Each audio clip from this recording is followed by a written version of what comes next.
Olá, estudantes, sejam muito bem-vindos à nossa aula de hoje. Vamos começar com uma introdução ao estudo da anatomia. Vamos acompanhando aqui, vocês já receberam esses slides. Então, a primeira coisa para se estudar anatomia, como qualquer outra ciência, nós temos que saber conceituar. Então, o que é a anatomia? Vejam lá a origem etimológica do nome, né? Ana quer dizer em partes, tomem do grego, isso quer dizer cortar. Então, estudar a anatomia, né, a nossa anatomia aqui macroscópica, está implícito que o animal terá que ser dissecado. Ou vocês dissecarão, ou alguém já dissecou para que esse estudo fosse possível. Então, essa é a primeira coisa, não existe anatomia sem peça dissecada. Vamos lembrar que no começo do estudo, a anatomia tinha recursos muito básicos, né? Todo o estudo da anatomia como um todo era baseado no olho nu, né? Eu chego aqui, vejo uma peça, por exemplo, estamos aqui vendo esse esqueleto, então só por olhar aqui eu sou capaz de reconhecer o que é a cabeça, a coluna vertebral, o membro. Quando eu passo para a dissecação, exemplificando aqui, nessa peça, esse cão já está dissecado, o que eu preciso para dissecar? Eu preciso de um mínimo de instrumental. Esse mínimo é um bisturi, uma pinça, uma tesoura. Porém, a ciência foi evoluindo e foi cada vez mais necessário estudar mais as particularidades do interior das células. Esse ramo, né, da ciência, que depois do advento do microscópio foi possível, é a anatomia microscópica. Por anatomia microscópica, outro nome de anatomia microscópica é histologia, ok? E assim vários outros ramos, né, outras derivações foram acontecendo. Por exemplo, só depois do microscópio foi possível estudar todas as fases de desenvolvimento, a embriologia, que os senhores também vão fazer essa disciplina, o desenvolvimento do indivíduo como um todo, a ontogenia, depois fazer uma anatomia comparada entre as diversas espécies, e depois especificamente dos animais domésticos, a anatomia veterinária. Aqui tratamos da anatomia propriamente dita, a anatomia macroscópica. Como que se estuda anatomia? Nós já falamos um pouquinho sobre isso naquele vídeo introdutório. Nós temos 3 métodos: o sistemático, o topográfico e o aplicado. Sistemático é por sistemas. Quando você estuda um sistema, a osteologia, cinesiologia, estuda as articulações, as junturas. Depois vem a miologia, que estuda os músculos. Depois a esplancnologia, que estuda os diferentes sistemas, né, respiratório, digestório, etc.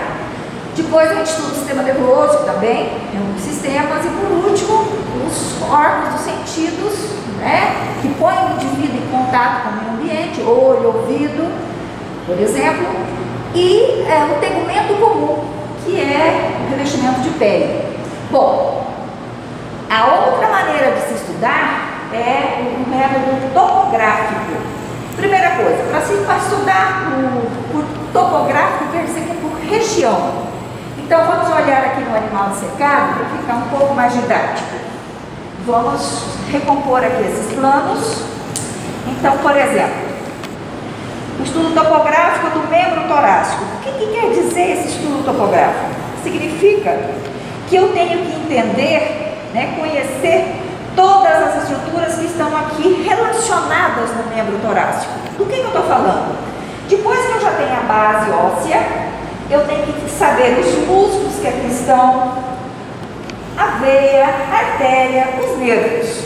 Isso é o estudo topográfico. Você tem que estudar por região todas as estruturas que ali estão relacionadas.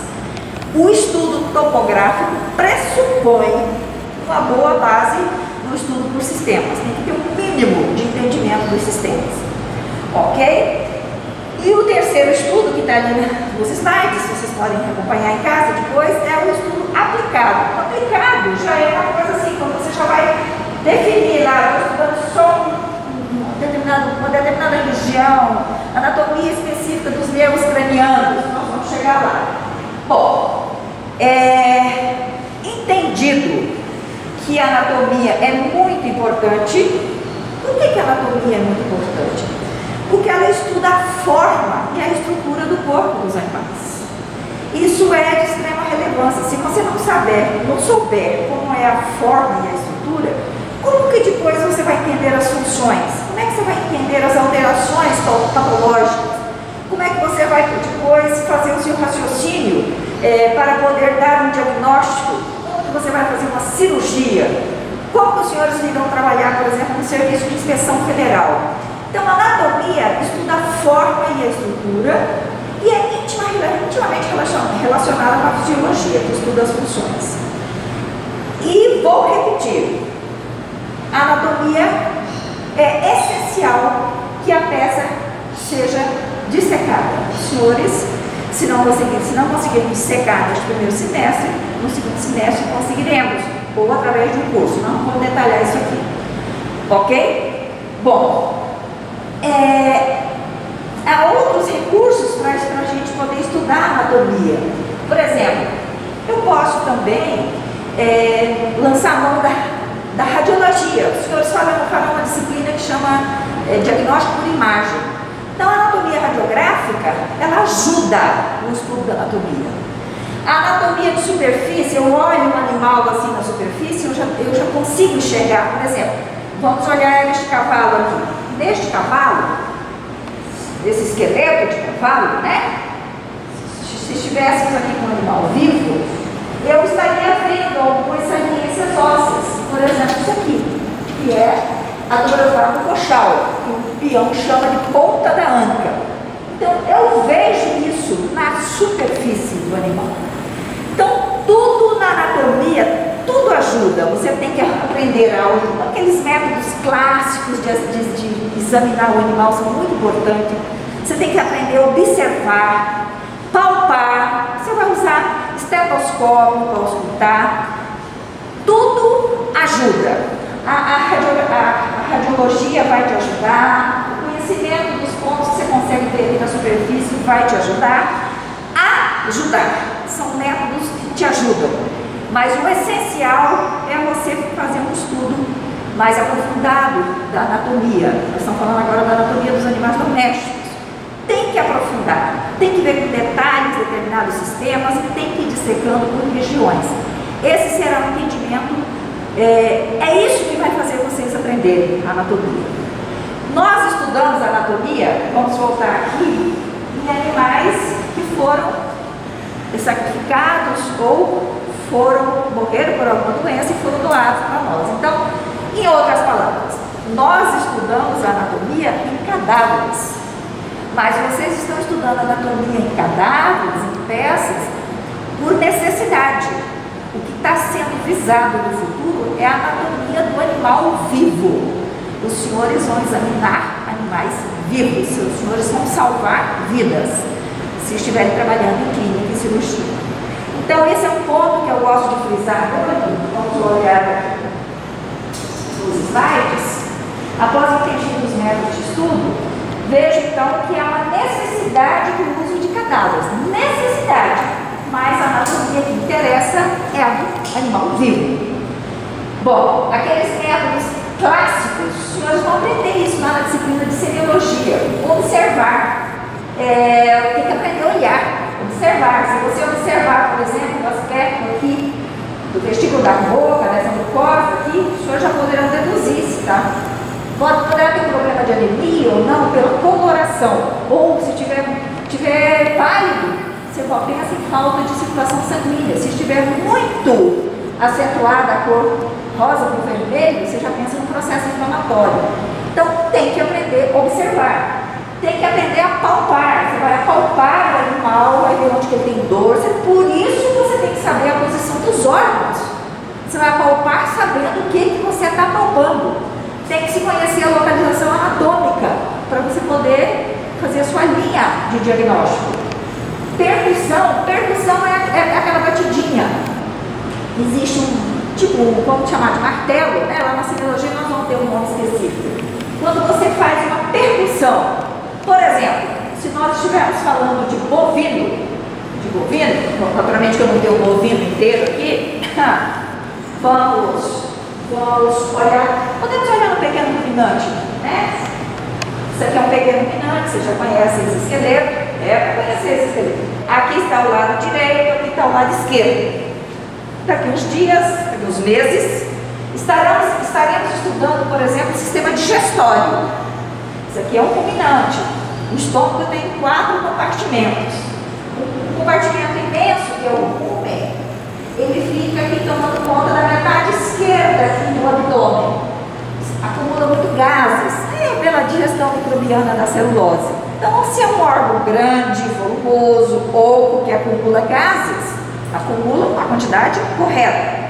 Se você fizer uma percussão aqui, ó, ele vai cair aqui. E o som que você ouvir, é um som que vai te denotar que tem um excesso de gás ali dentro, você pode deduzir que esse animal está com problema. Pode ter alguma obstrução. E se você não agir rápido, esse excesso de produção de gás ali vai comprimir, por exemplo, o diafragma, pode levar o animal à morte. Então, vocês serão treinados a ouvir os sons normais e depois reconhecer os anormais. Então, tudo é importante. Vamos voltar aqui. Bom, continuando, como eu já havia dito, a anatomia radiográfica auxilia vocês. Auxilia. Ela não substitui. Então, primeiro você vai estudar a anatomia do membro torácico, pélvico. Primeiro você vai estudar a osteologia. Eu estou vendo, é uma pata de cavalo, em que eu vejo a falange proximal, a falange média e a falange distal. É essa a angulação, essa falange distal, para quem não sabe, né? Ela está dentro do casco. Isso aqui é o alinhamento normal. Existem determinados, isso aqui é de eclipse, existem determinados processos inflamatórios, um deles se chama laminite, em que há uma inflamação aqui, até onde eu me lembro, geralmente está relacionado, pode estar relacionado com uma nutrição, um manejo nutricional inadequado, com um excesso de carboidratos, de concentrado. Vamos deixar isso para os professores de clínica de grandes animais. Inflamou, deu a laminite, o que acontece? Olha aqui, a falange distal, ela muda a angulação, ela não está mais paralela ao casco. Olha aqui está o casco, a falange fez isso aqui. Então, se você não sabe que o normal é esse, esta imagem radiográfica aqui não vai te dizer nada. Então, por isso que você tem que estudar o normal para depois poder ver a alteração. Vamos melhorar essa imagem aí, pegando, vou trazer para cá. Olha aqui. O que nós estamos estudando? Observem aqui. Olha aqui. Estamos vendo em peça a falange proximal, média e distal. Aquilo ali que nós estamos vendo, a falange proximal, média e distal. Isso aqui está dentro do casco. Tá? O casco não está aqui. Tá? Nós temos peça com casco. No processo inflamatório, essa falange vai então perder esse paralelismo com o casco. Seu primeiro passo é a anatomia. Você vai estudar em peças como essa que nós estamos vendo, todos os tipos de peça. Quando eu pego, por exemplo, esta peça aqui, ó, é de um equino, isso aqui é o casco, ok? Foi cortado, foi seccionado, vamos observar aqui o que nós estamos olhando. É bom vocês irem acostumando os olhos. Olha aqui, gente. Vamos fazer assim, porque vocês estão vendo isso pela primeira vez. Então, falange proximal, média e distal. Eu disse para vocês que essa falange distal está dentro do casco. Isso é o casco. Agora vamos ver a peça seccionada. Você tem que entender o que você está vendo. Olha aqui. Isso é um corte, uma secção da falange distal. Toda essa estrutura aqui em volta é do casco.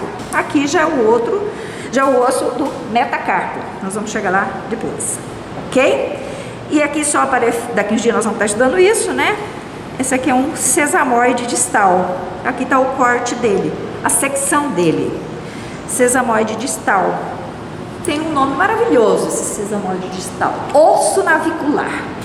Ok? Então isso foi um exemplo que não adianta ficarmos na teoria se não pegarmos na prática, né? Anatomia de superfície, nós já comentamos, eu consigo reconhecer algumas partes, eu sei o que é o osso da pelve, o coxal, eu sei o que é uma curiosidade do coxal, eu consigo ver o trocânter e tal. Isso ajuda, é coisa complementar. Bom, entendido quais os métodos de que se estuda anatomia, qual a importância do cadáver e qual a importância dos métodos complementares, vamos passar alguns conceitos básicos. Então, quando a gente fala tudo isso que eu estou falando, pequeno parênteses, está no Sisson. Sisson e Grossman. Isso está no volume 1. Os senhores já devem estar com o PDF do volume 1 e 2 do Sisson. É o nosso livro-texto. Não existe aqui a possibilidade do senhor estudar anatomia sem consultar esse livro-texto. Dito isso, vamos avançar nos conceitos. Quando eu falo a palavra normal, tome cuidado. Há um conceito de normal na medicina e outro na anatomia. Quando você vai ao seu médico de confiança, de preferência, e ele te examina e fala, você está normal. O que exatamente isso significa? Significa que você está sadio, ok? Então, sadio é sinônimo de normal para medicina. E para anatomia? O que é normal em anatomia? Normal em anatomia eu posso ter 3 critérios. O critério mais utilizado é o critério anatômico, é o critério estatístico. Que história é essa de critério estatístico? O normal em anatomia é o que aparece, o que acontece na maioria das vezes. O que é a maioria das vezes? É mais de 50%. Isso é o normal. Se você puxar lá no fisiológico, você vai ver, aquela estrutura que está melhor adaptada para exercer determinada função. Isso é mais do ponto funcional.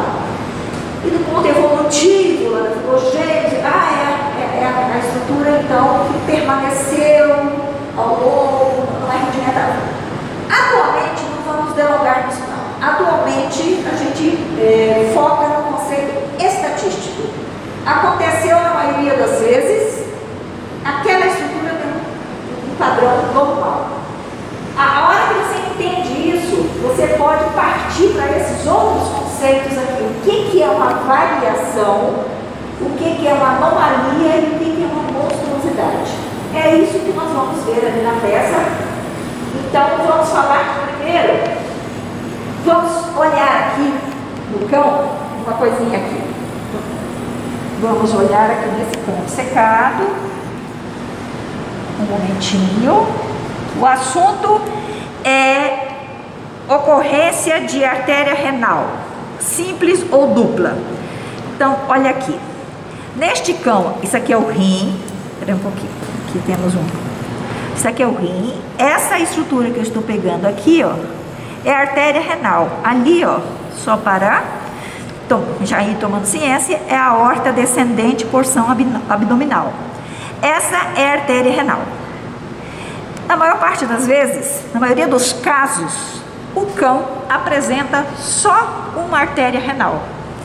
Porém, existem variações anatômicas onde a artéria renal é dupla, como os senhores estão vendo aqui nesse slide. Os senhores estão vendo aqui nesse slide o rim com 2 artérias renais. Se você estiver dissecando um cão e achar um rim com 2 artérias renais, você vai falar que é o quê? É uma variação, está descrita lá, tem até a frequência que pode aparecer, de que lado pode ser mais frequente, qual percentual. Então você tem que saber que variações acontecem. Tá? E variação, gente, se eu estiver diante de uma variação, vocês não precisam se preocupar com as variações anatômicas, elas acontecem muito. E o que é importante? O fato do animal ter uma artéria renal, como aqui na peça que eu estou mostrando, ou como naquela do slide, aquele cão lá está dentro daquela estatística, tem 2 artérias renais. Mudou a função do rim? Não. Variação anatômica não muda a função, não prejudica a função. Se vocês tiverem paciência, examinem. Estou de novo aqui, mas vocês não devem estar em casa. Examine o padrão das veias superficiais do dorso da sua mão direita e do dorso da sua mão esquerda. Varia. Isso não atrapalha em nada. Há outras variações que você nem percebe. Tem o bíceps braquial, por exemplo. O número de feixes de fibras musculares do bíceps braquial do lado direito pode ser diferente do bíceps braquial do lado esquerdo e não atrapalha a função. A partir do momento que você tem um desvio do padrão normal que vai atrapalhar a função, aí nós já estamos falando em anomalias. Essa é a sequência. Olha lá. Anomalias. Vamos seguir aqui. Essas anomalias, por exemplo, a agenesia de ângulos. O que é A? O que quer dizer o A? A quer dizer não. Genesia de gênese, formação. Quer dizer que não houve a formação de ângulos. Essa imagem que eu tenho para vocês. É frequente em suíno e eu já vi também em bezerros. Então, não há perfuração anal aqui. O veterinário, ou seja, no futuro, todos vocês, se estiverem trabalhando nessa área, vão ver a possibilidade dessa cirurgia. Em muitos casos ela tem sucesso, né? A maioria dos casos. Pode ter a genesia de ângulos, é mais comum em leitões e bezerros. A presença do 6º dedo no membro pélvico do cão. Comecem a examinar os cães, normalmente tem 5 dedos, né? A presença do 6º é uma anomalia. Isso já atrapalha um pouco a função. Da mesma maneira que a genesia de ângulos. Outro exemplo de anomalia. A presença de um número maior de dígitos aqui, ó. No gato, 1, 2, 3, 4, 5, 6. Polidactilia, poli de vários dáctilos de dedo. Né? Ele vai morrer por causa disso? Não, mas vai atrapalhar as suas funções. Bom, aí chegamos na monstruosidade. Na monstruosidade, o desvio do padrão normal é tão acentuado que atrapalha muito a função. E em muitos casos não é compatível com a vida. Um exemplo aqui da espécie humana. Não formou um encéfalo. A agenesia do encéfalo pode acontecer também em qualquer um dos nossos animais domésticos. Esse tipo de... Olha lá, nós estamos falando de monstruosidade. Muitas delas, com o avanço da medicina, elas podem ser corrigidas. Outras não. Geralmente é incompatível com a vida.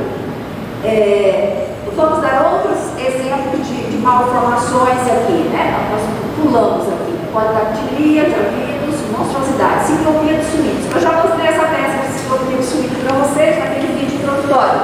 Vamos rever aqui. Então, observem aqui. Isso é um suíno, né?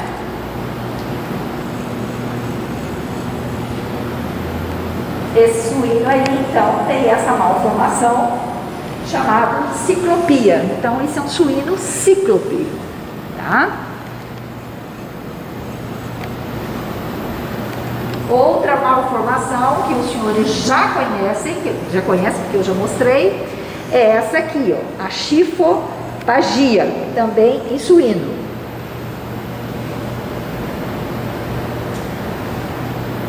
Aqui nesse banner, quando vocês estiverem aqui no presencial, é o exemplo de malformações crânio-facial de um cordeiro. O cordeiro é o filhote da ovelha. Nós dissecamos, está registrado. Bom, então, tenha em mente que muitas dessas, antigamente, essas monstruosidades todas geralmente eram incompatíveis com a vida, a medicina evoluiu e ela pode salvar algumas vidas, em alguns dos casos, né? Bom, além de entender o que é o normal em anatomia, o que é uma variação, o que é uma anomalia, o que é uma monstruosidade, os senhores têm que ter em mente que existem fatores gerais de variação. Que história é essa de fatores gerais de variação? Existem inúmeras variações, por exemplo, decorrente da idade. Um animal jovem, num animal jovem, por exemplo, vamos dar o exemplo do timo, todos os senhores vão dissecar nos carteiros. Do animal jovem, recém-nascido até uma certa fase, o timo é bem desenvolvido. O timo é um órgão linfóide, os senhores vão estudar. Depois ele regride. Então, isso é uma variação de acordo com a idade.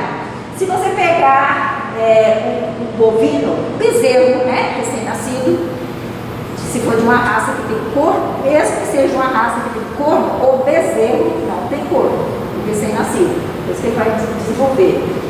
À medida que o animal fica adulto, vai diminuindo também a espessura da mandíbula. Aqui o Sisson coloca nos equinos idosos. Na verdade, isso é uma regra quase para todos os animais.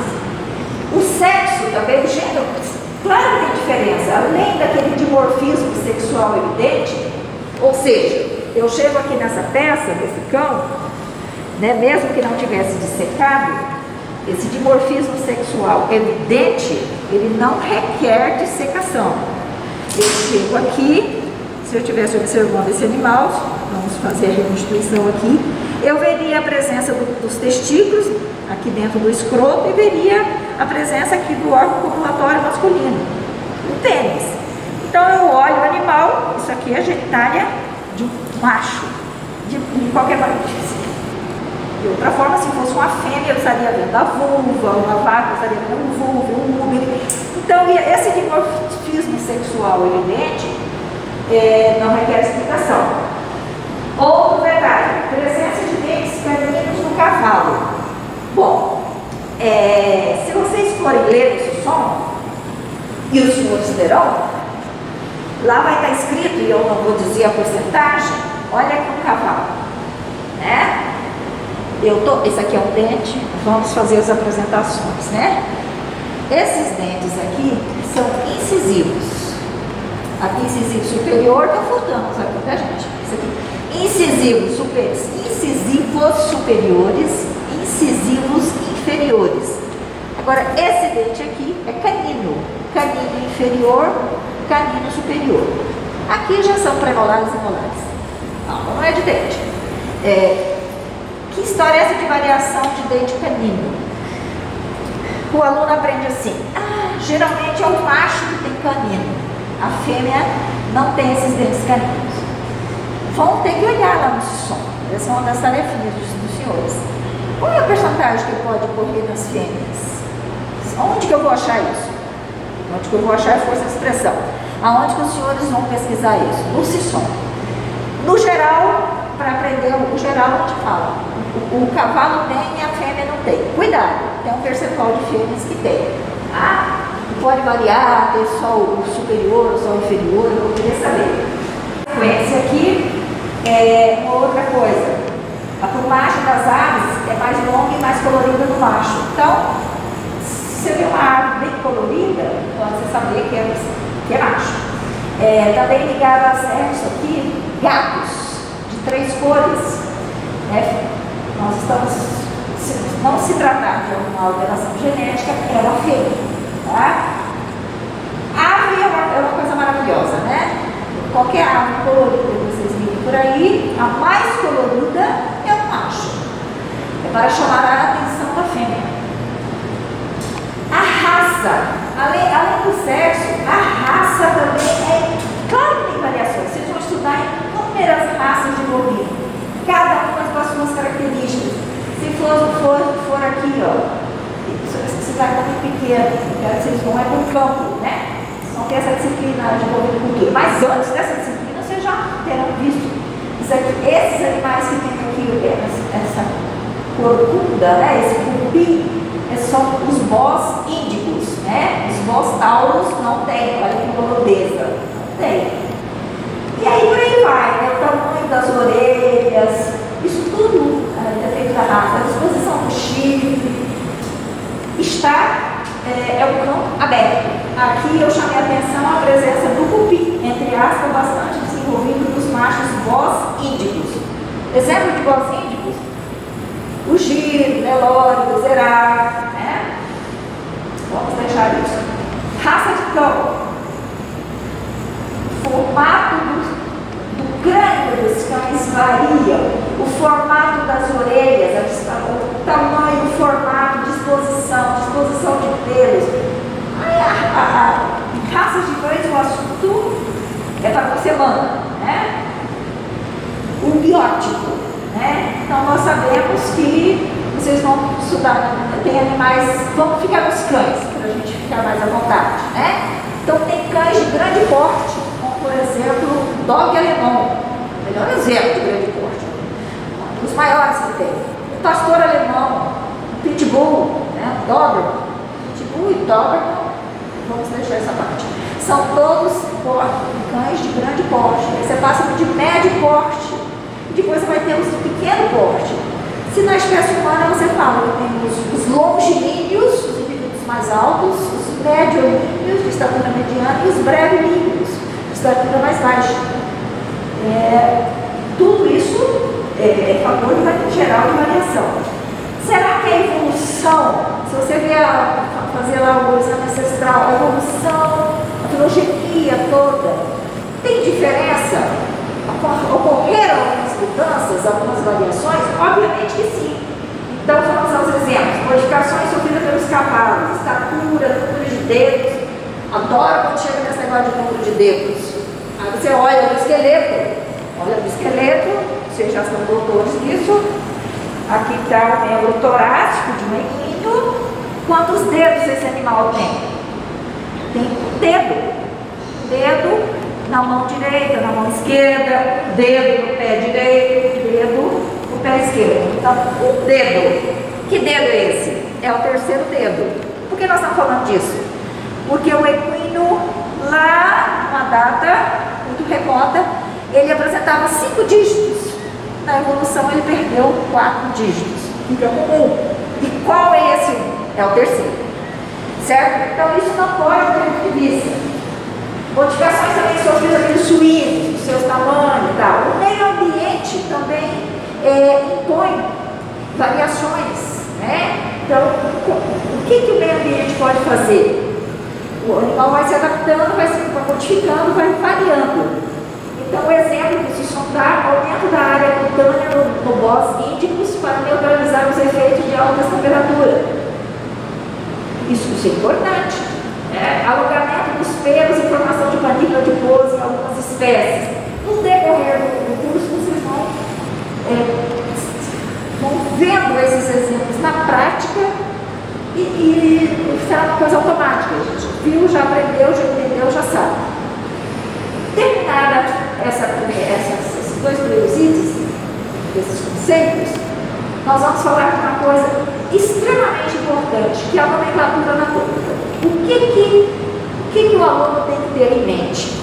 Antes da gente começar passar os slides aqui, item por item, primeira coisa que eu quero que vocês entendam: existe uma nomenclatura anatômica de uns anos para cá, sem detalhar a data, específica para a anatomia veterinária. Então chama-se Nómina Anatômica Veterinária Internacional, ANAV. Todas as vezes que vocês virem esta abreviatura no CISOM, no CISOM,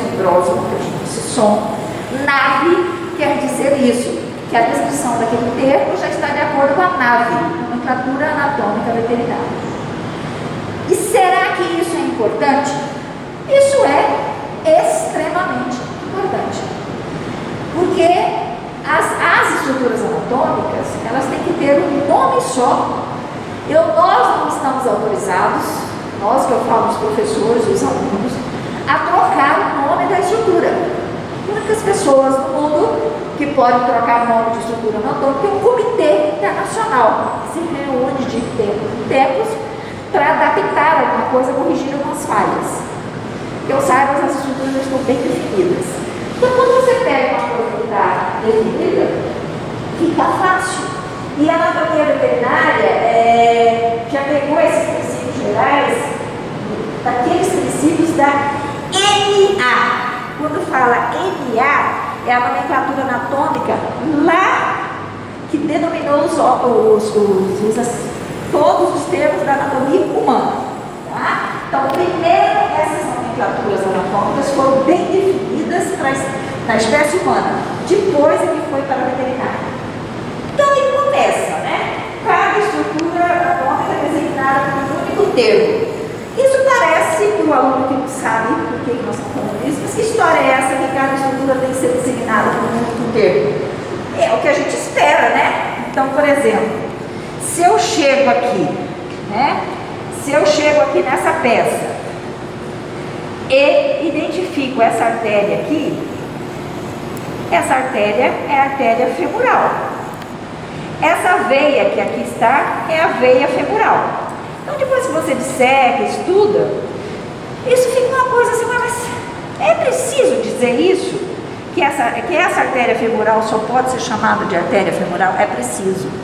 E a veia femoral também, ela chama veia femoral. Então, dá a entender, de certo, que parece que já houve confusões quanto ao nome das estruturas. E houve mesmo. Houve naquele tempo, estão todos prestando atenção? Houve um tempo que não existia internet, né? Fax. Então você imagina os pesquisadores, uns lá na Inglaterra, outro lá nos Estados Unidos, outro na Índia, dissecando. Descobria uma estrutura, descrevia aquela estrutura, ele dava um nome. Aquela mesma estrutura poderia estar sendo descoberta, descrita em outro continente. E o anatomista, o estudioso, poderia estar dando, como aconteceu, outro nome. Nós vamos pular essa parte, que isso foi muito problemático, né? Nós não pegamos essa fase, graças a Deus. Depois os termos tiveram que ser ajustados, muitos anos. E isso foi uma coisa. Graças a Deus, não sou desse tempo, muito menos vocês. Então agora está definido, cada estrutura tem que ter um nome só. Se eu estou aqui, por exemplo, falando aqui no membro pélvico, aqui tem um osso que chama fêmur. Aí essa artéria, então estruturas topograficamente relacionadas ao osso fêmur, por exemplo, vai ter que chamar artéria femoral, veia femoral, isso é um céu. Então estruturas anatomicamente, topograficamente relacionadas devem levar o mesmo nome. Outra coisa, outro critério importante, por exemplo, a denominação de um termo, ela tem que ser ilustrativa, ela tem que dizer alguma coisa para você, de preferência, não se iludam. Nem tudo é a oitava maravilha do mundo, né? Mas, por exemplo, esse músculo aqui, grande dorsal, faz sentido, grande dorsal. Aqui não está dissecado, mas entre as costelas tem os intercostais externos, do lado interno tem os intercostais internos. Isso aqui é um dos músculos da parede do abdômen. A disposição das fibras é assim, né? Oblíqua. Só que vai ter um outro profundo ali. Então, esse aqui é o oblíquo abdominal externo. O que vem em sentido contrário, profundamente, não está dissecado, é o oblíquo abdominal interno. Então, a terminologia desses músculos que eu estou exemplificando, elas já são descritivas, elas te ajudam, elas elucidam sobre aquela estrutura. Isso é o ideal, né? Isso é o ideal. Não tenha dúvida que isso é o ideal. Olha aqui um outro exemplo. Vamos olhar aqui, ó. Este músculo aqui, ó. Dá pra ver esse músculo aqui, ó? Aqui, gente, só pra... Vocês estão começando agora, né? Então aqui eu tô na região do braço, tá? Aqui tá cotovelo, pelo amor de Deus. Então aqui eu tô em braço, braço. É o músculo que tá aqui no braço, pescoço. Esse músculo aqui chama-se Muito didaticamente, ele chama braquiocefálico. Pega o pescoço e vai até a região da cabeça aqui. Então, não vou enganá-los. Nem todas as estruturas anatômicas contam para nós um pouco da sua forma, do seu tamanho, da disposição das suas fibras ou da sua função. Muitas sim, outras não. Então vamos repassar isso aqui rapidamente. Que cada estrutura, estamos falando da nave, nomenclatura anatômica. Cada estrutura tem que ser designada por um único termo, aí eu brinco muito com os alunos que na prova, por exemplo, ninguém foi autorizado a mudar o nome da estrutura. Já está determinado. Ela está descrita toda em latim, que é a língua oficial para esses assuntos. O latim já é uma língua morta. Ninguém vai mudar mais o latim. Por isso que está no latim. Agora, cada país, os americanos traduzem para o inglês. No Brasil, a gente traduz para o português. Tradução livre de cada país. O termo deve ser, dentro do possível, o mais curto e simples. Né?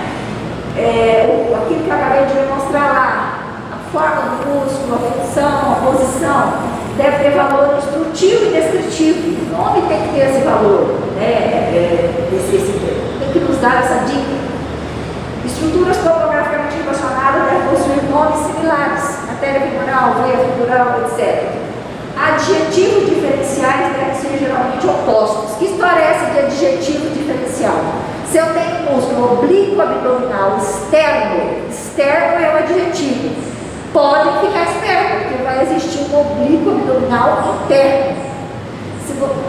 Então, isso, rapidinho vocês vão se acostumar. Abolição dos epônimos. Epônimo, gente, é quando a estrutura leva o nome do seu descobridor. Era uma tipo de homenagem. Por exemplo, estão abolidos os epônimos. Eu poderia citar aqui só um ou dois que ainda permanecem, permanecem por teimosia, né? Eles estão abolidos. Por exemplo, vocês não. A mãe de vocês, acho que vai ficar melhor assim, estudou que a tuba auditiva que comunica a cavidade nasal com o ouvido médio chamava-se trompa de Eustáquio. Não, porque deve ter sido Eustáquio que descreveu. Esqueçam. Chama-se tuba auditiva. Nada de nomes. As tubas uterinas antigamente eram chamadas trompas de Falópio. Não se usa mais. Ouviu, leu o nome, está lá o nome, leu uma estrutura, está com o nome de alguém, essa maneira de referenciar a estrutura chama-se epônimo. Epônimos estão abolidos. Não pode usar. Aqui não são exemplos de como os músculos podem ter, as estruturas podem ter dominações instrutivas, né? Vocês vão estudar vários desses músculos aqui. Elevador nasolabial, aqui você tem o la bochecha, o alucinador, o depressor labial. Aqui você tem a glândula, estruturas topograficamente relacionadas, na face aqui, na base da orelha. Glândula salivar parótida, linfonodo parotídeo. Tem inúmeros exemplos que os senhores vão descobrir na medida que avançarem na anatomia. Aqui, nesse exemplo do cavalo, eu adoro esse exemplo aqui do trapézio. Esse músculo aqui, que é um formato de trapézio, se inserindo aqui na espinha da escápula, esse aqui é o trapézio, porção cervical, porção torácica. Aqui o braquiocefálico. Exemplos temos em toda a anatomia. Aqui na escápula, vamos ver aqui a escápula aqui. Da espinha da escápula, o músculo supraespinhal, o músculo infraespinhal. E assim por diante, né? Aqui, músculo braquiocefálico, bráquio, que começa no braço, vai na cabeça, braquiocefálico.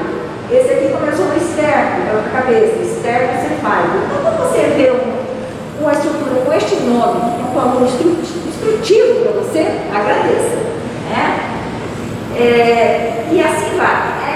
Aí você vê, aqui você está vendo o rim, você vê o bovino, você vai ver a artéria renal, veia renal. Estruturas topograficamente relacionadas devem ter nomes similares. E os exemplos não acabam, são inúmeros. Né? De novo, né? Parece que nós temos uma paixão do rim, né? Nós estamos vendo a artéria renal, veia ureter, artéria renal. Agora aprender isso, né? Já sabe. Artéria renal é a aorta descendente, posição abdominal, mostrei para vocês no campo. Essa artéria chega, se liga, depois o sangue é drenado para a veia cava caudal. Isso que vocês estão vendo em verde aqui é o ureter, né? Depois que ocorre a filtração desse sangue, um mecanismo bem complexo, forma-se a urina. A urina ela é captada pelo ureter, levada pela bexiga até o momento da micção. Essa é uma peça de suíno. E aqui vocês viram, vamos voltar nessa pecinha linda e maravilhosa, né? Isso aqui é um rim esquerdo de equino, uma preparação especial. O que está em vermelho é a artéria renal e suas inúmeras ramificações. O que está em azul é a veia renal. Observem a formação das veias. Começa uma coisa de pequeno calibre, até que chega nesse calibre aqui. Então, artéria renal e veia renal são estruturas intimamente relacionadas topograficamente, que é o mesmo nome. E em branco é o ureter. Então, isso é assunto, é só para ilustrar a importância da nave. Ninguém está autorizado a mudar o nome de nenhuma estrutura anatômica aqui. Aqui são exemplos similares, vamos tomar isso, né? E vamos chegar aqui numa coisa muito importante. Como é que o aluno vai estudar primeiro os ossos, depois as articulações, né? Depois ele vai estudar outros sistemas. Como é que ele vai estudar os ossos se ele não sabe como que o corpo do animal é dividido? Então, isso é uma coisa que, essa noção, eu acredito que todos tenham lá do ensino médio, né? O corpo do animal tem cabeça, pescoço e tronco. E tem, preso a esse tronco, nós temos os membros torácicos e pélvicos. E depois, né? Finalmente só tem a cauda. Com isso, parece que aqui não tem nenhuma informação importante, né? Todo mundo já sabe isso. Vamos ver se todo mundo já sabe isso. Bom, então vamos olhar aqui esse animal. Então eu estou vendo aqui a cabeça do animal, todo o tronco do animal, aqui a cauda, aqui membro torácico, membro pélvico, né? Por que nós estamos falando disso? Nós vamos começar a descrever os ossos. A primeira coisa que o aluno tem que saber é qual está descrevendo em relação a qual posição. Então, existe uma posição anatômica. Qual que é a posição anatômica de um quadrúpede doméstico? A posição anatômica é essa aqui. O animal está em pé, com os membros ligeiramente afastados e os olhos mais ou menos na linha do horizonte. Está claro isso para vocês? Isso merece uma reflexãozinha aí, que parece ser tão simples, né? Mas você tem que saber que a posição anatômica é essa. Essa é uma ilustração onde o animal está exatamente na posição anatômica ordinária, o animal em pé, ok? Se você entende isso, então agora vamos olhar o nosso esqueleto ali. Vamos olhar. Gente, quando eu falo vamos olhar no esqueleto, nós queremos olhar em qualquer esqueleto. Vamos olhar nesse esqueleto do pequeno animal, do pequeno ruminante, que fica mais fácil de entender. Primeira coisa, é um esqueleto, né? Então, a gente manipula muito, todo mundo estuda. Os alunos, às vezes, não estão exatamente com uma posição anatômica, mas vamos considerar que esteja. Então, olha aqui, o animal está com os membros ligeiramente afastado, está de pé, o olhar aqui na linha do horizonte. Está conferindo? Se você olhar um esqueleto grande, também você vai poder fazer a mesma analogia. E aí nós vamos entrar numa coisa importantíssima aqui. Ó. Respire. Vamos entender como que eu posso delimitar o corpo do animal e como que eu posso fazer algumas secções. É importante vocês saibam isso. Então, quais são os planos de delimitação e secção do corpo animal? Vamos delimitar primeiro. Talvez vamos olhar aqui no slide, depois a gente olha lá no esqueleto. Olha lá. Se eu considerar esse animal, está vendo uma boa visão do slide? Considere que o plano que está voltado para o solo, onde o animal está apoiado, esse é o plano ventral.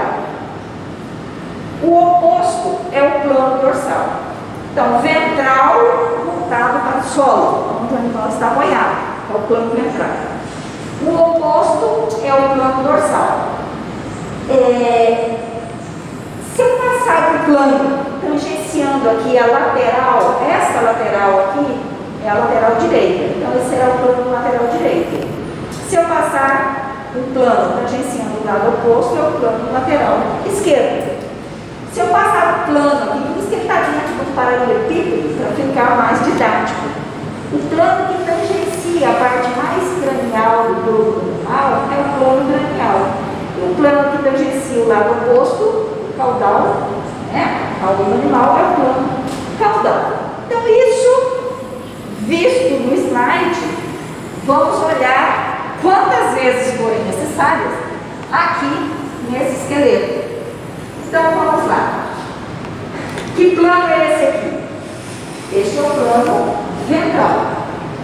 Se eu passar aqui isso aqui, que plano é esse aqui? É o plano dorsal. Isso aqui é o lado direito, isso aqui é o lado esquerdo. Eu vou lançar o plano tangenciando aqui. Estou tangenciando o lado esquerdo. Esse aqui é o plano lateral esquerdo. E esse plano que eu tangencio aqui é o plano lateral direito. Vou traçar o plano aqui. Que plano é esse? Plano cranial. E o plano oposto é o plano caudal. Então, essa é a primeira coisa. E por que isso é importante? Se você não sabe o que é cranial e o que é caudal, então você já vai ter problema na descrição do primeiro osso que você for estudar. Qualquer osso que você vai estudar. Por exemplo, nós já vamos estudar a coluna vertebral. Então, se eu chego aqui numa vértebra, vamos chegar aqui nessa vértebra, nessa aqui, que aqui eu estou no corpo da vértebra, isso aqui é a cabeça da vértebra, na sua porção cranial. Por que isso aqui é cranial e essa cavidadezinha aqui é caudal? Por que aqui é cranial e aqui é caudal? Nesta vértebra aqui em questão, vamos deixar isso aí, e rezar para não cair, né? Nessa vértebra aí, aqui é cranial comparado com essa extremidade oposta, porque essa extremidade aqui está mais próximo do plano cranial do que essa aqui. E por que essa extremidade aqui é considerada caudal? Porque quando eu comparo esta com esta aqui está mais próximo do plano caudal. Então, tudo é relativo. Então, o que será cranial? É tudo que está mais próximo do plano cranial, em relação a uma outra estrutura que está mais distante desse plano. Então, cada osso que eu pegar, eu vou reconhecer o que é cranial, o que é caudal, o que é lateral, o que é medial, o que é dorsal e o que é ventral. Na maioria dos ossos dá para a gente fazer todos esses planos. Bom, isso são os planos de delimitação. Então, ventral, né? Plano ventral, plano dorsal, cranial, caudal, lateral esquerdo e lateral direito. Só delimitei, mas muitas vezes nós vamos ter que seccionar. A gente secciona para estudar. Então, se eu seccionar esse esqueleto aqui exatamente no meio, o animal, né? Vem aqui com uma lâmina e secciona exatamente no meio. Vou ter uma metade para lá, outra metade para cá. Que plano será esse? É o mediano, longitudinal mediano. Repetido, né? Nós acabamos de ver isso. Nós se seccionarmos ali exatamente no meio, tudo no plano mediano. Agora eu posso chegar aqui e fazer uma secção perpendicular ao plano mediano. Olha aqui. Essa é uma secção. Será que esse plano está escrito? Ou será que é um daqueles casos em que ele não tem nome, né? Então, só para os senhores não ficarem perdidos aqui, ó, olhem nos slides. Nós já vimos o que é o plano mediano. Plano mediano secciona o animal exatamente no meio, mas nós temos duas metades similares. Sagitário e depois. Plano transversal. Vamos olhar no slide, que a gente vai falar. Secciona perpendicularmente ao plano mediano. Gente, o que é perpendicularmente?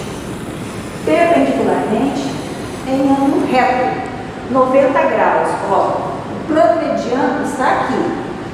É a hora que a gente precisa de duas pinças, né?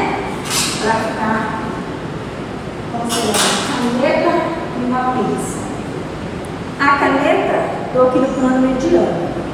Se eu chegar aqui, ó, e seccionar essa caneta nesse sentido, esse será o plano transversal. Ele é perpendicular ao plano mediano, vai seccionar em ângulo reto, 90 graus. Isso é o plano transversal. Só está seccionando transversalmente o eixo principal do animal? Não. Eu posso fazer secções transversais também aqui no membro, nesse osso do membro. Então, nós estamos aqui no antebraço do cavalo. Então, esse osso aqui é o rádio, isso aqui é a una.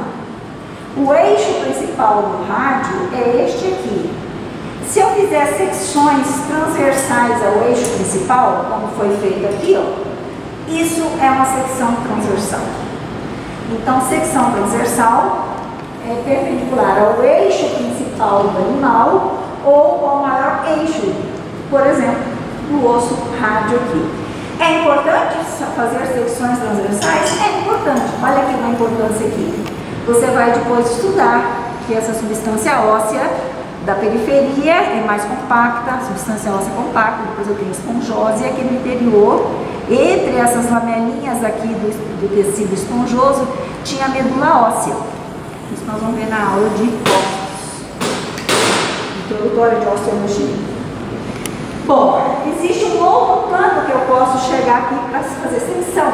Eu chego aqui, ó, e vou seccionar aqui, ó, frontalmente. Esse é o plano frontal. E vou seccionar. Por que eu tenho que saber isso? Você vai pegar, por exemplo, peças de crânio, por exemplo, de bovino, equino, que vai estar lá seccionado frontalmente. Porque se vai estar escrito, é uma secção frontal.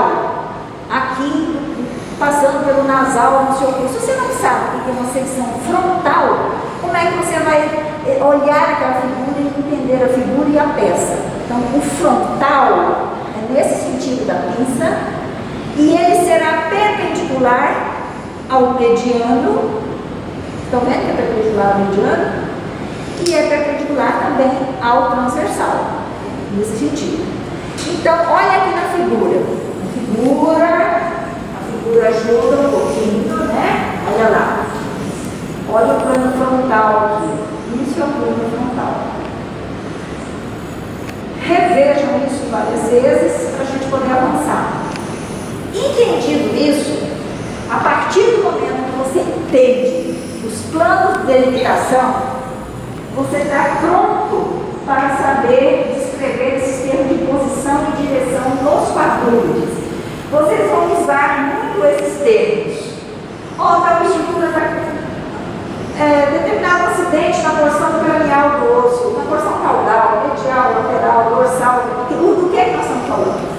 Então, vamos dar os exemplos aqui, olhando no esqueleto.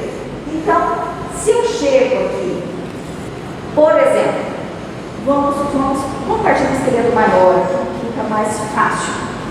Eu estou aqui, neste osso longo, é o osso do braço do cavalo. Como é que se chama esse osso? Húmero.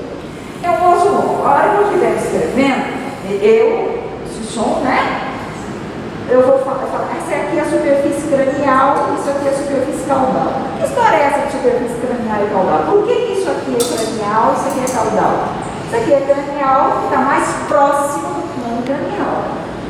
E isso aqui é caudal, que porque está mais próximo do plano caudal, comparando um com o outro.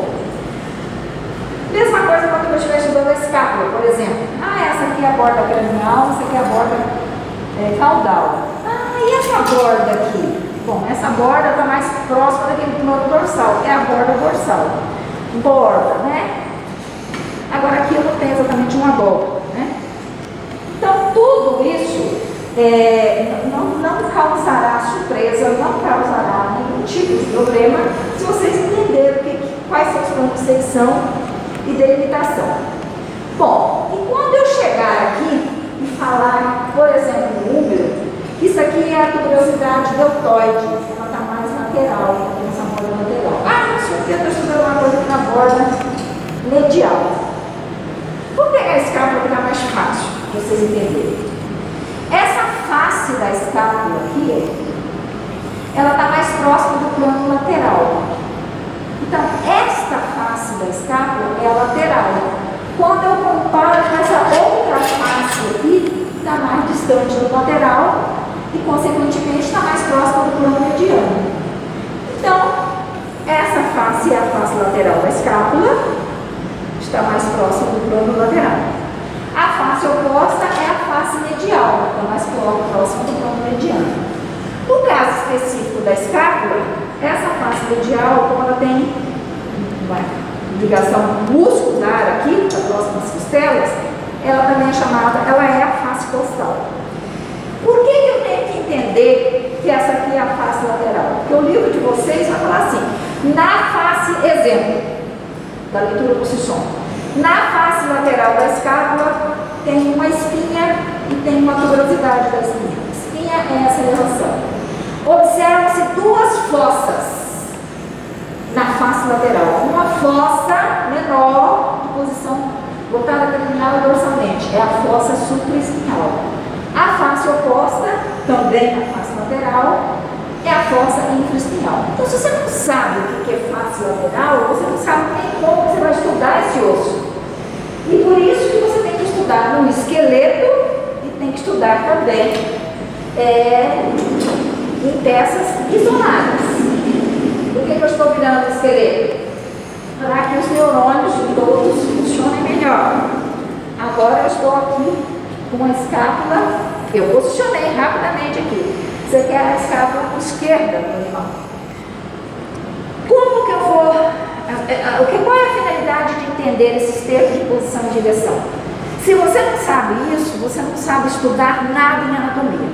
Porque tudo que você for fazer, qualquer peça que você pegue, um osso, um músculo, qualquer uma, você tem que saber colocar em posição anatômica. Então, por exemplo, eu estou com o esqueleto aqui, eu sei que a posição anatômica é essa. A hora que você for ler esse som, ele vai dizer, a face lateral, você já sabe que é essa, tem a espinha, do outro lado da espinha, tem duas fossas. A menor é a supraespinhal, a maior é a infraespinhal. Na face oposta, que é a face medial, que para a escápula a gente chama de face costal, a gente identifica uma fossa, se chama fossa subescapular, e duas áreas aqui para um músculo que se chama serrátil, né? Então, vai ter uma área do serrátil ventral cervical e aqui do serrátil ventral torácico. No ângulo ventral, o que eu vou ter? Essa cavidade glenoide. Então, se você não sabe o que é dorsal, o que é ventral, o que é cranial, caudal, lateral e medial, você é incapaz de colocar o osso em posição anatômica. Ok? Outro termo muito importante, além desses que nós já falamos, né? Então, repetindo aqui, está número. Aqui é lateral e aqui é medial. Então, essa tuberosidade aqui, eu estou vendo lateralmente. Bom, para membro, vamos pegar o número para ficar mais didático. Introduz aí no pensamento de vocês, né? Pensamento é ótimo, né? Aprendam aí. O que quer dizer o termo proximal e distal? Aqui está o membro torácico, ele está preso ao tronco.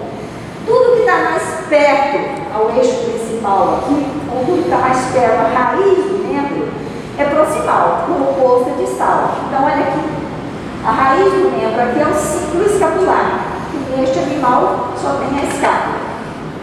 Depois está o símbolo escapular, braço, antebraço, e a partir dos ossos do carpo é mão. Segmentos: símbolo escapular, braço, antebraço, mão. Mão começa aqui nos ossos do carpo, metacarpo, falange proximal, médio e distal, mais os sesamoides, como estamos vendo.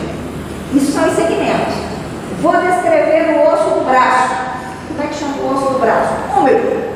É um osso longo, tem uma extremidade proximal que é essa e uma distal que é essa. Por que essa é proximal e essa é distal? Proximal do quê? Mais próximo da raiz do membro. Ok? E aí depois vai estudar face cranial, face caudal, o que é lateral, o que é medial. O que é medial? Mais próximo do plano mediano. O oposto é lateral.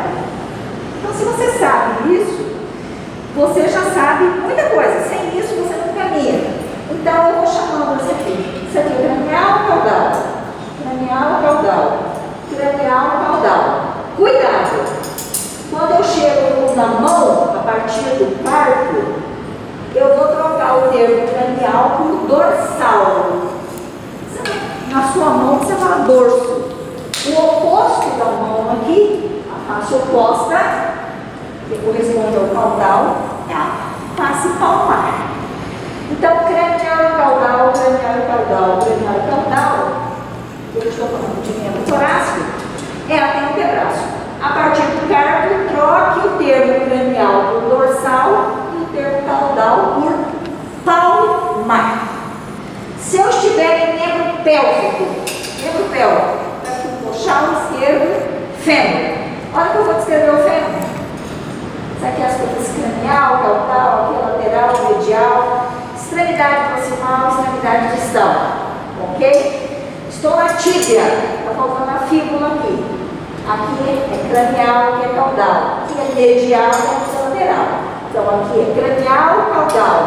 Cranial, caudal. A partir do tarso, estamos no membro pélvico. A partir dos ossos do tarso, depois metatarso. Falanges, está falando aqui. Proximal, médio e distal. Isso é o pé do animal. Pé do animal é do tarso até a falange distal, incluindo os sesamoides que nós estamos vendo ainda. Mão do animal é dos ossos do carpo até a falange distal. Voltando o pé, eu estava indo muito bem aqui, entendendo o que é cranial e caudal, cranial e caudal.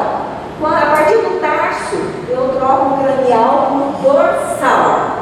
E vou trocar o caudal por plantar. Eu acho que isso ilustra bem. Vamos voltar aqui. É isso que está contemplado aqui neste slide. Depois os senhores vão ter que rever. Alguns termos são mais fáceis de serem entendidos. Superficial e profundo. Eu estou isso que geralmente se fala em relação aos planos ou às cavidades. Então, se eu estou lá, secando, por exemplo, os senhores vão dissecar músculos flexores de dígitos. Tem o de posição mais superficial e o de posição mais profunda. Então, flexor superficial dos dedos, flexor profundo. Ok? Pode ser também em relação às cavidades. Então, isso são termos mais fáceis de você deduzir. Atenção aqui. Vamos ver uma coisa aqui importante. Que história é essa? O aluno adora fazer essa confusão.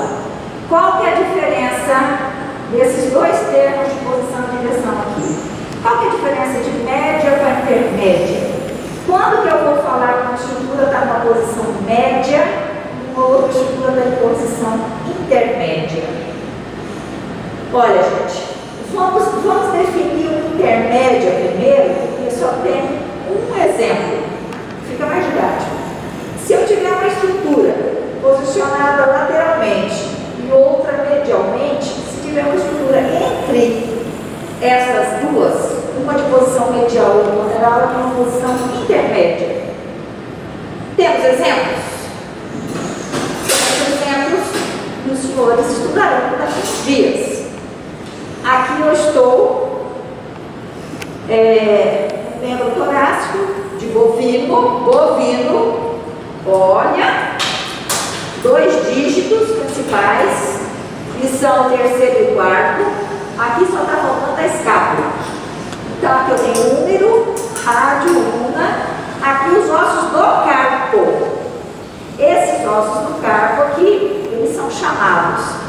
Esse osso maior aqui do antebraço é rádio, o de posição mais lateral é una. Então na fileira proximal do carpo, esse osso de posição mais medial, que aqui é medial e aqui é lateral, esse aqui é o carpo radial e esse aqui é o carpo lunar. Quem está entre uma estrutura que é medial e outra que é lateral é chamado de intermédio. Por isso que esse osso aqui é chamado de intermédio do carpo. É o conceito que está ali. Olha lá. Intermédio tem que estar entre uma estrutura lateral e outra medial. E o que é média? Média pode ser entre dorsal e dorsal, ventral e dorsal, granário e caudal, proximal e distal. Proximal e distal eu já falei umas 3 vezes hoje. Peguem aqui eu estou no pé do equino. Posso lutar sobre a falange distal. 3 falanges. 1, 2, 3. Essa chama-se falange proximal e essa chama-se falange distal. Entre proximal e distal, o termo que se usa é média. Então, os exemplos são muito. Rostral. O que é rostral superior e inferior? Rostral, vocês se lembram do termo? Aqui é o plano cranial, aqui é o plano caudal. Exceto no crânio, se eu pego essa vértebra aqui, qualquer osso, eu vou reconhecer uma parte cranial e uma parte caudal.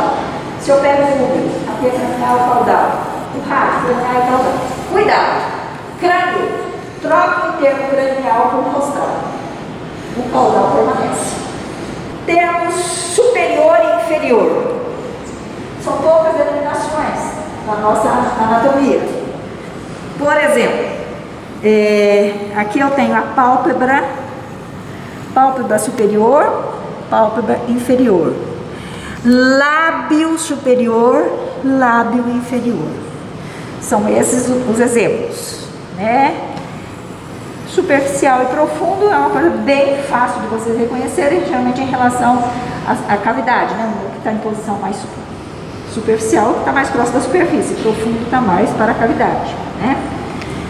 Isso vocês já viram também, alguns exemplos. Então, os exemplos são inúmeros, e vocês têm que entender os porquês, porque neste início, às vezes o aluno tem vamos dizer assim, pensamento errôneo, que ele poderá memorizar, que é a palavra bonita, usada hoje em dia, várias coisas sem entender. De preferência, os senhores vão memorizar entendendo, porque a nossa memória ela tem um limite.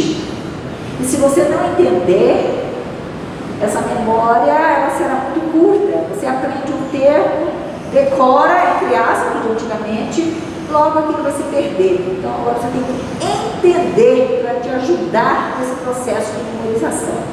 São muitos termos. Façam resumos. Senão vai ficar difícil. Façam resumo. Estudem para ter dúvida. E aí vocês perguntam. A gente só aprende uma coisa quando a gente estuda um pouco e chega no ponto da dúvida.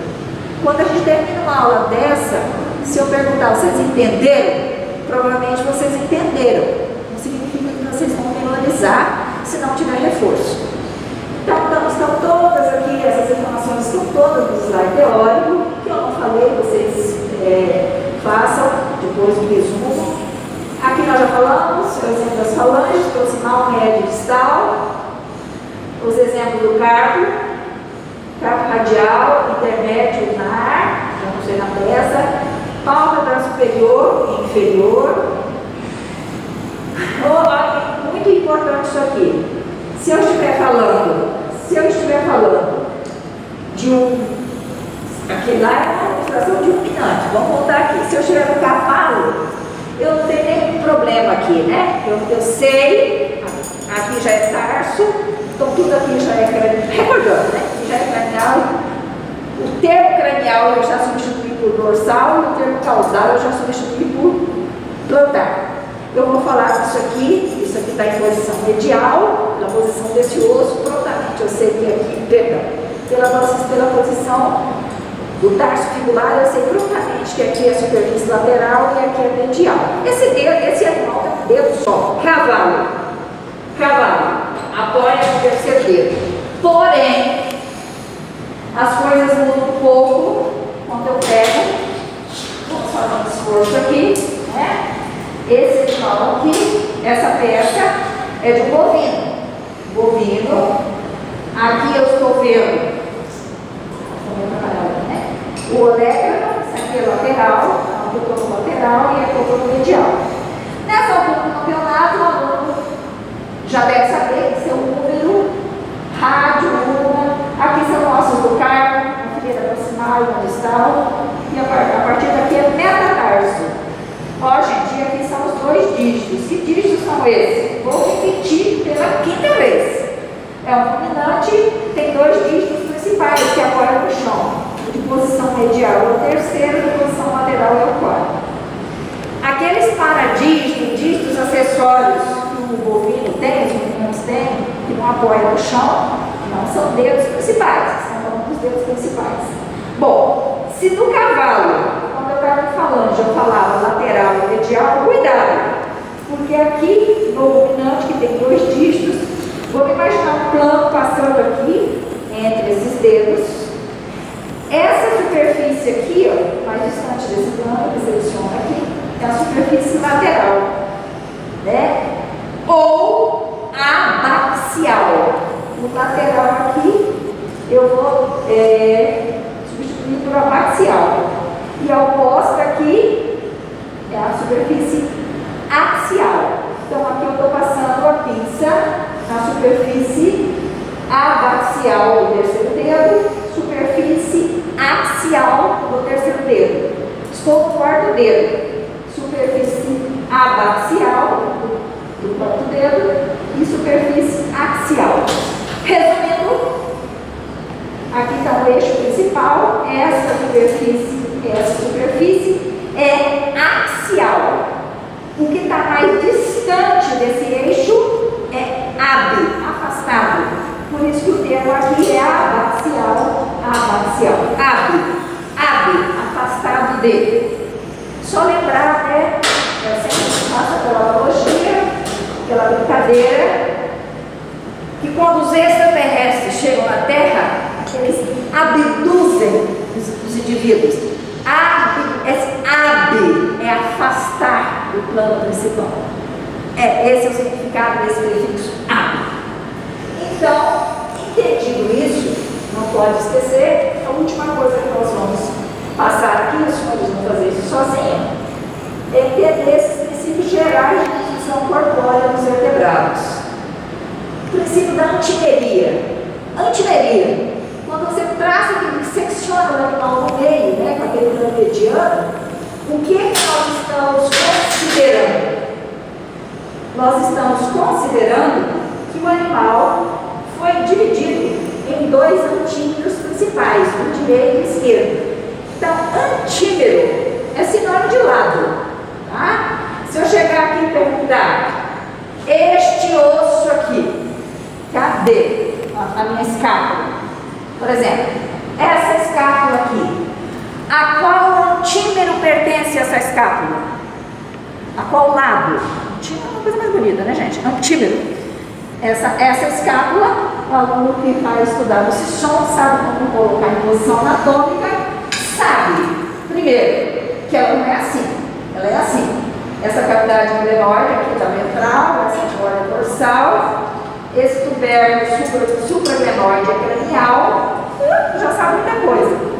Então, colocar, e essa fossa supraespinhal, essa fossa, voltada cranialmente, ela é menor, mais rasa, então ela é a supra e essa é a infra.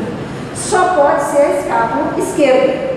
E se eu fizer esse raciocínio do outro lado, eu vou inverter.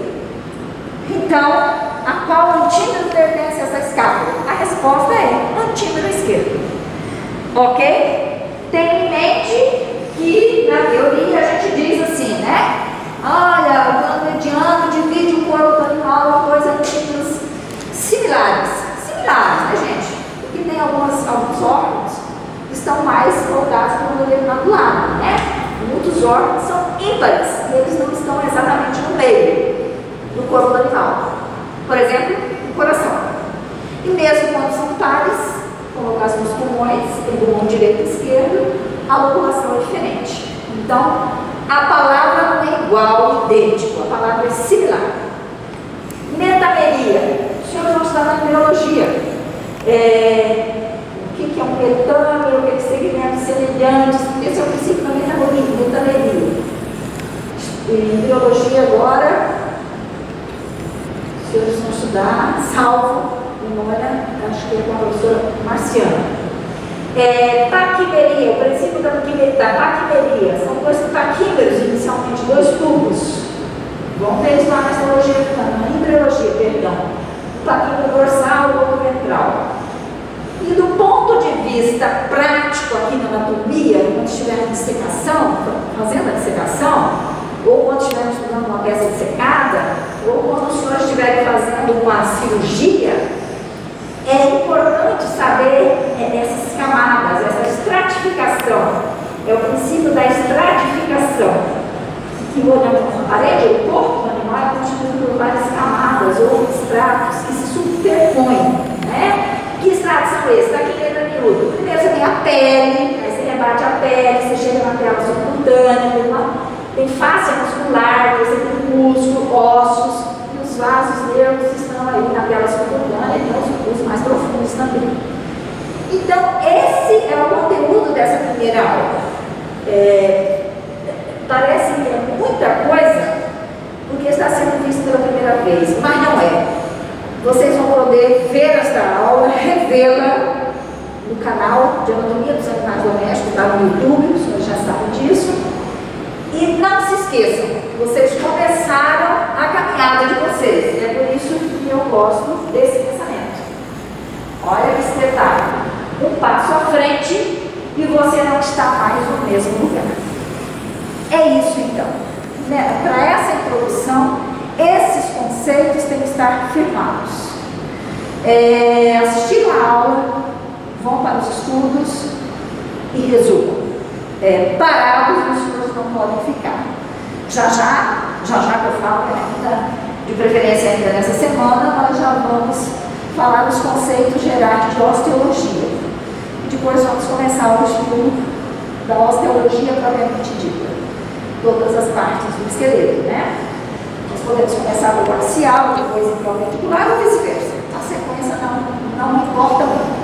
O que importa nesse momento é que os senhores têm que ter esses conceitos sedimentados e tirar as dúvidas. Nós temos os canais competentes para isso e vamos estudar, ok? Era isso que nós tínhamos que falar hoje e agora com vocês. É isso aí. Muito obrigada.